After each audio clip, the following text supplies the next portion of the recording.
Hey yo, what is up mga idol? So ngayon may deliver tayo. Ayan, magsa-7 na may order sa atin. Pero dadalhin pa rin natin yan. Dahil customer yan, order sa atin. Or yan lang mga idol. Dadalhin agad natin yan. Syempre. Ayan, bali kinuha niya, Kobe 5 Phenomenon mga idol. Size 41. Then may dalawang stock pa tayo natitira mga idol. Kuhanin nyo na. Dalawa na lang yan. Syempre mga idol, gagawin natin. Check muna natin yan. Bago i-dalhin sa customer. Para talagang quality. Yan itsura niya mga idol. Colorway niya ay violet. Parang Lakers colorway to. All goods naman na yan. Lahat naman na stock natin. Na-check na natin. Double check na lang yan kung tama ba yung sizing yung laman. Siyempre dali na natin yan.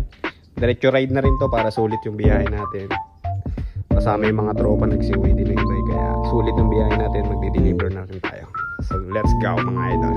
So yun mga idol, dito na tayo sa pesta. Ayan, bali dito yung tagpuan. Ayan yung mga motor nila Eddie. Wala pa yung kala Emil at Jomar.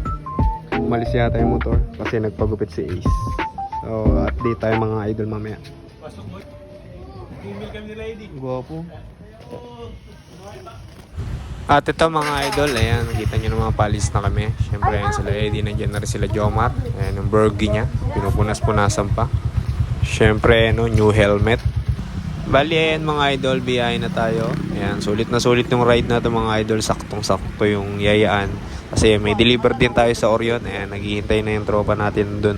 Kaya ayan mga idol, solid na naman tong ride na to. Night ride. Sheesh!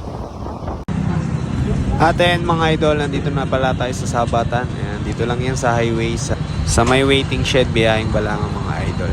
At syempre ayan mga idol, usually na ginagawa natin kapag nagdi-deliver tayo. Ayan, papacheck muna natin yung sapatos para makita niya na wala talagang damage. Syempre yung mga quality ng bawat sapatos natin, kailangan muna lang nilang makita para bago nila kuhanin, at least na-check nila yung pair natin. So ayan mga idol.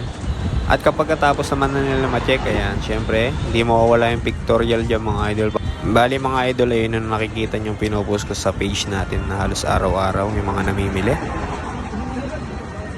Syempre mga idol, kapag may night ride, ayan, lagi namin ginagawa to, kakain kami, food trip.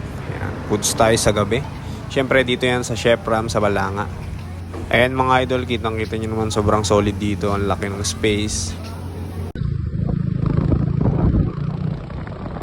At ito mga idol, pauwi na tayo dito. Bali tayo naman na may gamit ng Birchman. Ayan yung nasa unahan. Sila naman yung nagbibideo. Syempre maglolooban tayo para chill ride lang. Ayan, papunta tayo dito sa Balanga Plaza. Ayan, kung makikita nyo, bali 4 na motor nga lang pala kami. Lahat may angkas. Ayan. So ayun mga idol, salamat sa panonood nyo. Bali hanggang dito na lang. Bali dire-diretso na rin kami pauwi mga idol kasi ganong oras na rin, may pasok pa bukas. So ayun lang mga idol, salamat sa panonood. Cheers!